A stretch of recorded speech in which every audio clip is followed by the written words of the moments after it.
about Scotland, and we have another by-election coming up in Rutherglen, and I don't know if any of you have turned your mind towards this yet, or to the polling, or have started to speculate on what the Scottish electoral landscape might look like given what's happening to the SNP at the moment. But would any of you like to talk a bit about Rutherglen and what your expectations are?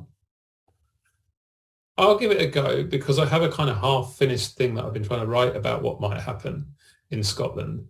I mean, Scotland is not getting discussed enough, in my view, in the current political conversation because the tectonic plates are shifting there in a way that they haven't in 9 years since the independence referendum. It's now more or less a dead heat between Scottish Labour and the SNP in the polling, which implies a very substantial SNP to Labour swing.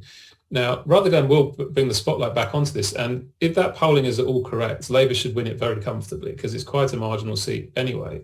But the other factor in play in Scotland, which could make things even better for Labour, is there are quite a few sort of third-placed unionist votes.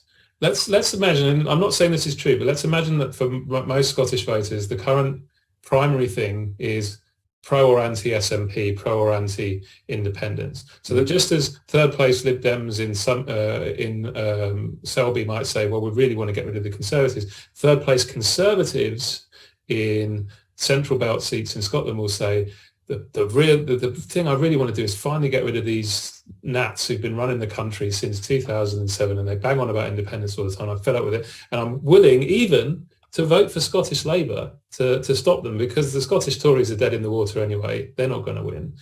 If you have that kind of tactical squeeze going on, that could deliver further extra seats to Labour in Scotland. And the more seats Labour pick up in Scotland, where the political conversation will be very different, the easier it will be to get an overall majority across Britain as a whole. It'll bring down the required swing quite substantially.